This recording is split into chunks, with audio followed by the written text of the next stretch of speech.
สุกแล้วพี่น้องแกงปลาไหนกระดามชายเขาเหรอพี่น้องงามนะลายมันลายงามเลยพี่น้อง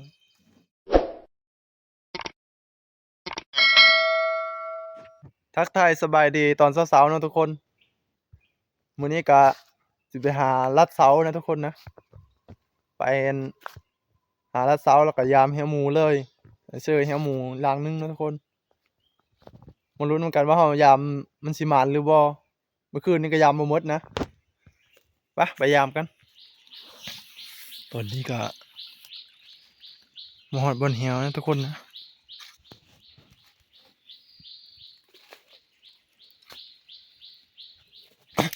อุ้ยหมูลงไหมทุกคนเลยมีลุ้นนี่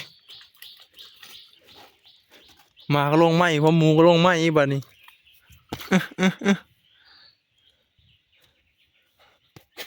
ไปนี่ขี้ตมยังไม่ไหมอยู่ทุกคนมันแมบเลยยังชมอยู่นะ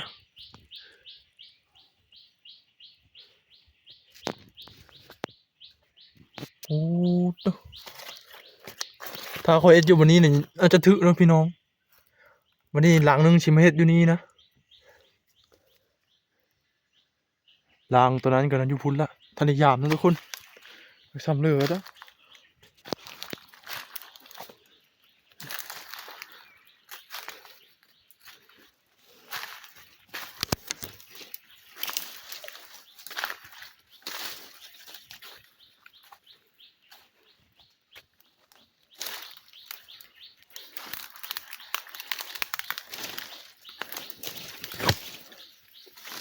ก็เชื่ออยู่นี่นะหลังนึงนะโอ้ยหมูลงไม่ไหมอยู่อ๋อบนแมบนะแล้วก็แมบนี่เด้นี่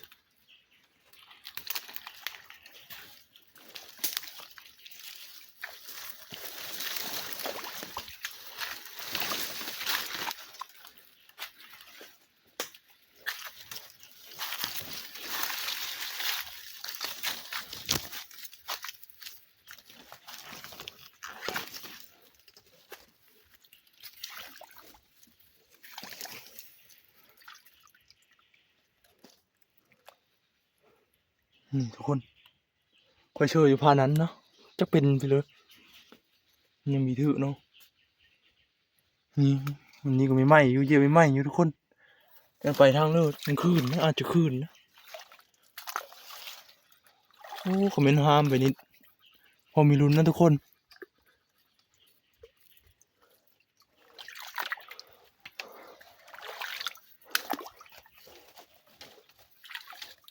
เฮ้ขึ้นไหมโอ้ยเกือบไปแล้วเจ้าเก่าขึ้นไหมเนี่ยก็เหยียบเหี้ยวไอ้ดอกเฮ้ยนี่นะทุกคนยังคนละฟ้าเลยยังหมอเฮามันแมบอยู่พูดเหรอกันมานี่ปั๊บมังชิปเลยพี่น้องโอ้ยังน้อยเดียว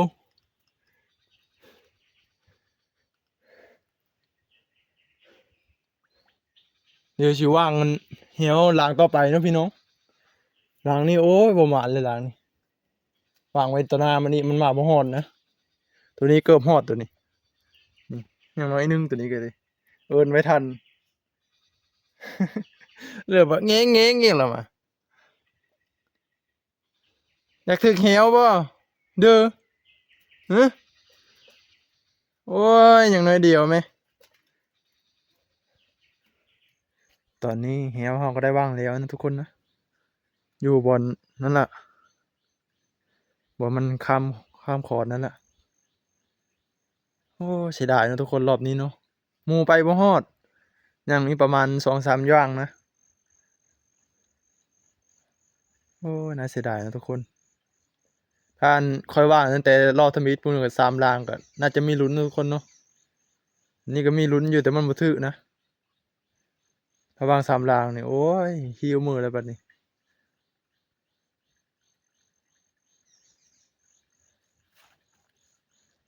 พยายามเหี่ยวต่อทุกคน หลังนี้ก็สมอยอยู่ทุกคนเฮ้ยล่ะมาดังไฟอยู่นี่โอ้ยชมพ่อยังบ่ทึกอันเด้อยังเพิ่อเห็นมันแปลนแล้วมานอนดังไฟอยู่นี่เบิ่งนี่ดีแต่บ่ทึกแหวเนาะทุกคนโอ้ยต้องกบหลักฐานก่อนแหละ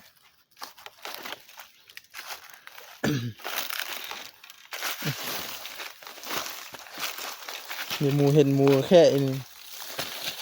หมูเห็นตึกเห็นนี่บ่เฮาทุกคนเลยดังไฟนี่จะเพิ่อเด้อตอนนี้ก็มาฮอตบอลแล้วทุกคนนะเมื่อยขนาดผมมีรายได้เนาะมื้อนี้เนาะ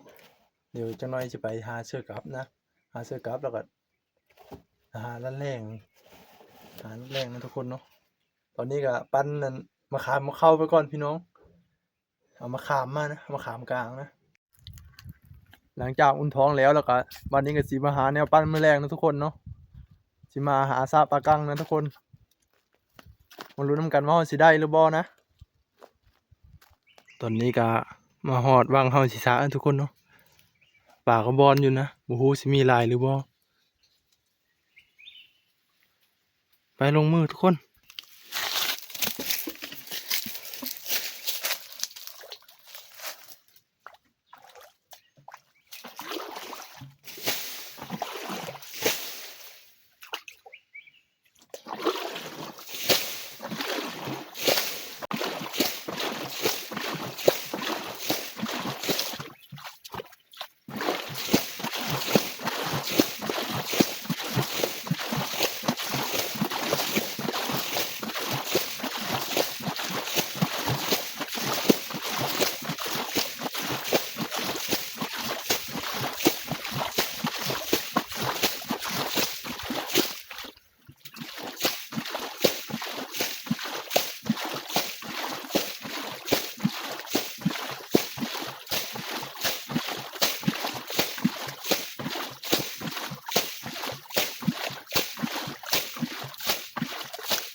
เตรียมที่2พี่น้อง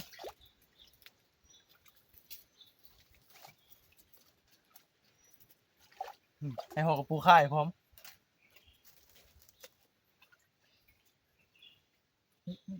เฮ้ย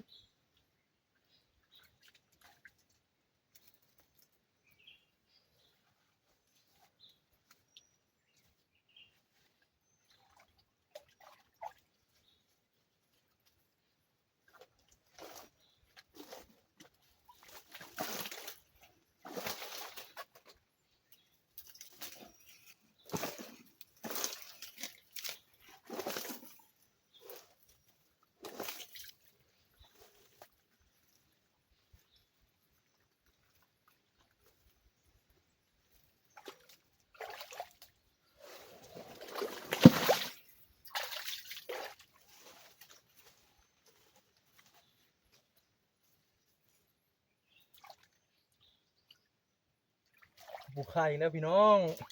2 แต้ม2 แต้มกับปูข่าย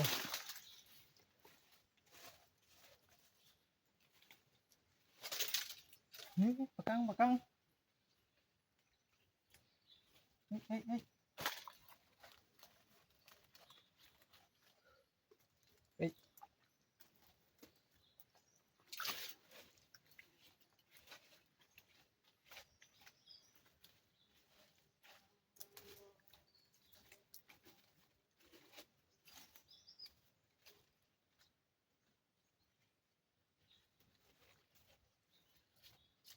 โอ้ปูไข่หลายพี่น้องเอ้ยวังนึงที่3 ตัวแล้ว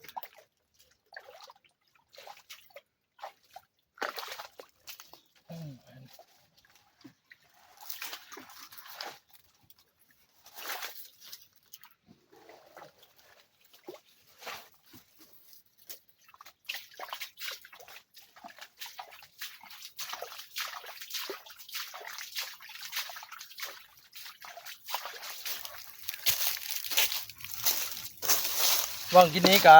ในบหลายไปเลยนะพี่น้องน่าจะเขาช้าก่อนแล้วได้ประมาณ3 ตัวนะปากกังมือช้าวังนี่มันโอ้โหมันสิแห้งหรือบ่มันเป็นถ้ำ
โอ้ทุกคน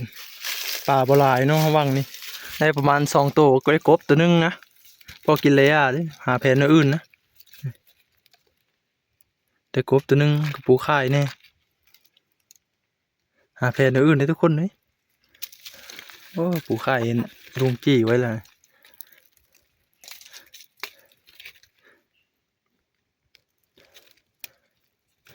ฮะพอกินละทำนี้ก็ดี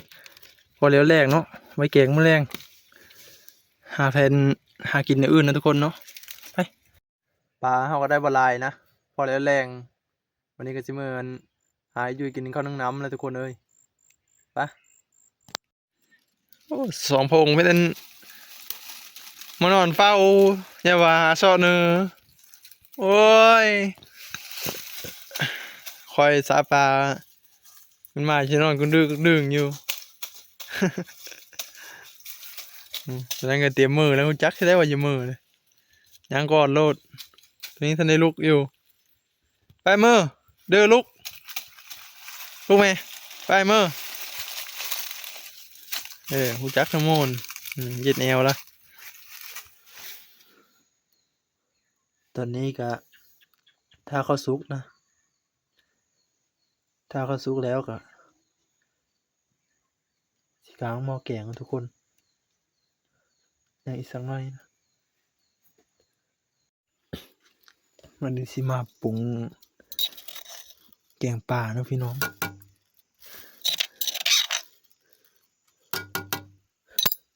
มาคิดนี่ก็พอดีเลยเนาะเกี่ยวนี่เลย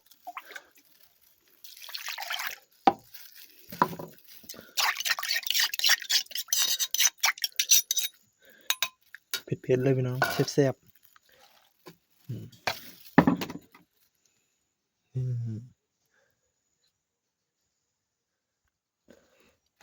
ชิโนพี่น้องเสื้อลายแซ่บลายนะ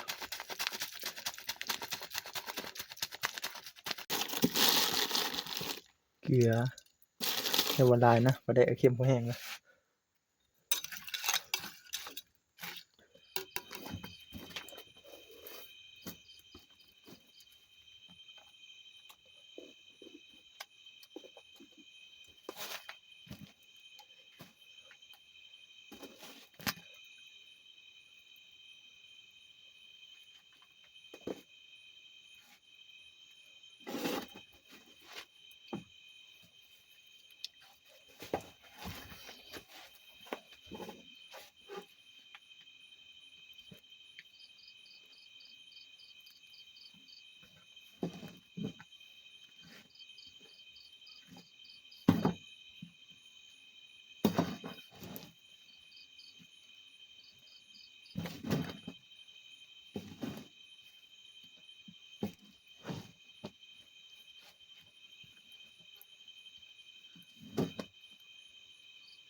ไหนกระดามชายข้าวเหรอพี่น้อง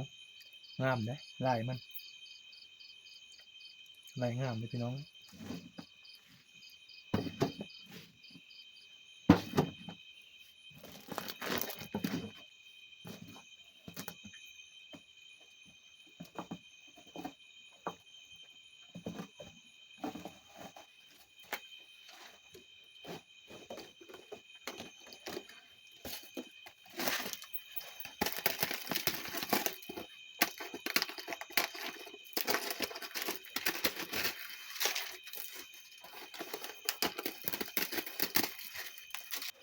ปรุงค่ะเท่าเขาแล้วก็นี่มาค้างหม้อแกงครับพี่น้อง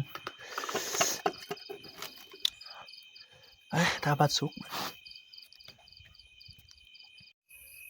แล้วพี่น้องแกงปลาแกงรวมมิตรนะผมเป็นตัวแกงปลาอย่างเดียวเสิร์ฟกบเสิร์ฟปลานำปูอีกนี่พร้อมเสิร์ฟ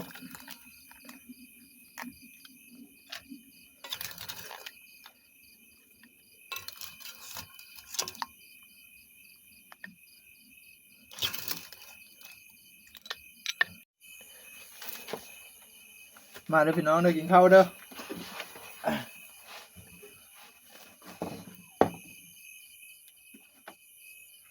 กินข้าวแกงปลาแซ่บๆพี่น้องแซ่บขนาด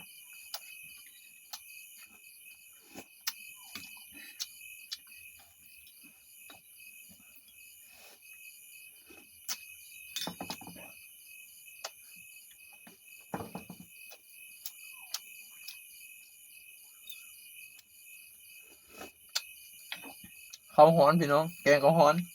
ท้องก็ฮ้อนพร้อมอยู่ข้าวเนาะคำก็จะได้กินนะ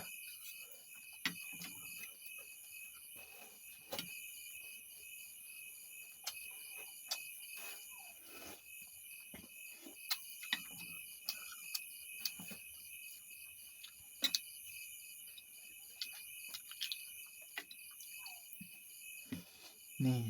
จำกับปูไข่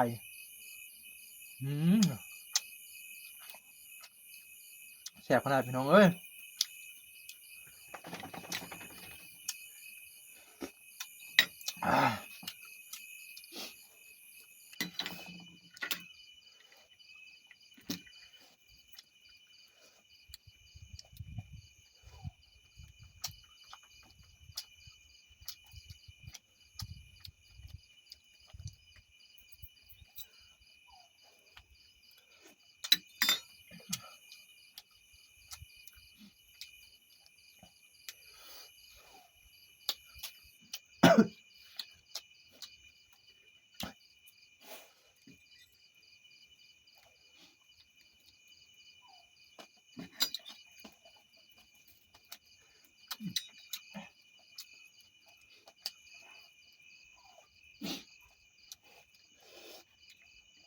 ผ็ดขนาดพี่น้องเอ้ย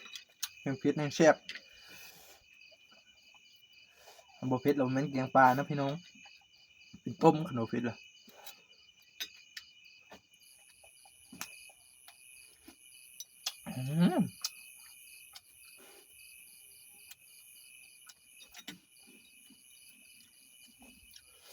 แกงปลาหากระปงกับข้าวร้อนๆนะพี่น้อง